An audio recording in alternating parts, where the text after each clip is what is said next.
Praise the lord. ఈరోజు దేవుని వాగ్దానము, కార్యారంభము కంటే కార్యాంతము మేలు, అహంకారము గలవాని కంటే శాంతము గలవాడు శ్రేష్ఠుడు. ప్రసంగి గ్రంథము 7వ అధ్యాయము 8వ వచనము. సహోదరి సహోదరులారా, దేవుని మాటలు మనకు జ్ఞానాన్ని ఇస్తాయి. ఈ లోకంలో శ్రేష్టమైన వారముగా ఎలా జీవించాలో తెలియజేస్తాయి. చాలామంది పనులను ఆరంభించుటకు ఆతురపడతారు, కానీ చివరి వరకు దానిని కొనసాగించలేరు.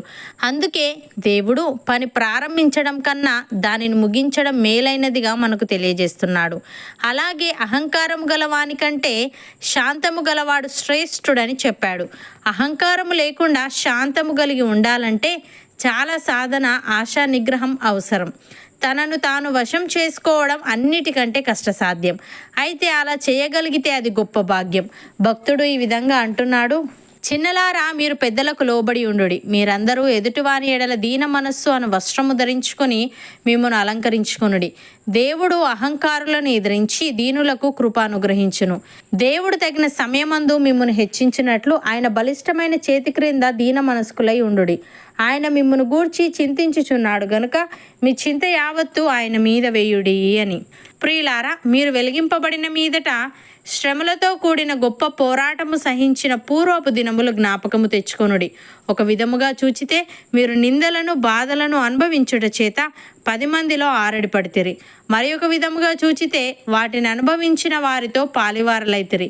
ఎలాగనగా మీరు ఖైదులో ఉన్నవారిని కరుణించి మీకు మరి శ్రేష్టమైనదియు స్థిరమైనదియునైన స్వాస్థ్యం ఉన్నదని ఎరిగి మీ ఆస్తి కోల్పోవుటకు సంతోషముగా ఒప్పుకొంటిరి. కాబట్టి మీ ధైర్యమును విడిచిపెట్టకుడి. దానికి ప్రతిఫలముగా గొప్ప బహుమానము కలుగును. మీరు దేవుని చిత్తమును నెరవేర్చిన వారై వాగ్దానము పొందు నిమిత్తము మీకు ఓరిమి అవసరమై ఉన్నది. ఇక కాలము బహు కొంచెముగా ఉన్నది, వచ్చుచున్నవాడు ఆలస్యము చేయకవచ్చును. యాకోబు భక్తుడు ఈ విధంగా అంటున్నాడు: సహోదరులారా, ప్రభువు రాకడ వరకు ఓపిక కలిగి ఉండుడి. చూడుడి, వ్యవసాయకుడు తొలకరి వర్షమును కడవరి వర్షమును సమకూడు వరకు విలువైన భూఫలము నిమిత్తము ఓపికతో కాచుకొనుచు దాని కొరకు కనిపెట్టును గదా. ప్రభువు రాక సమీపించుచున్నది గనుక మీరును ఓపిక కలిగి ఉండుడి. మీ హృదయములను స్థిరపరచుకొనుడి. సహోదరులారా, మీరు తీర్పు పొందకుండా నిమిత్తము ఒకని మీదనొకడు సనగకుడి. ఇదిగో, న్యాయాధిపతి వాకిట నిలిచి ఉన్నాడు.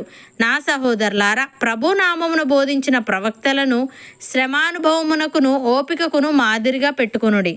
సహించిన వారిని ధన్యులను కొనుచున్నాము గదా. మీరు యోబు యొక్క సహనమును గూర్చి వింటిరి.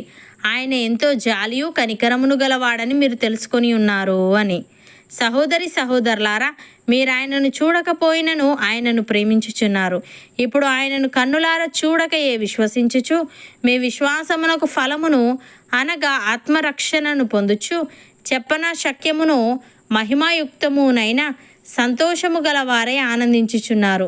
మీకు కలుగు ఆ కృపను గూర్చి ప్రవచించిన ప్రవక్తలు ఈ రక్షణను గూర్చి పరిశీలించుచు తమయందున్న క్రీస్తు ఆత్మ క్రీస్తు విషయమైన శ్రమలను గూర్చియు వాటి తర్వాత కలగబోవు మహిమలను గూర్చియు ముందుగా సాక్ష్యం ఇచ్చినప్పుడు ఆ ఆత్మ ఏ కాలమును ఎట్టి కాలమును సూచించుచూ వచ్చెనో దానిని విచారించి పరిశోధించిరి.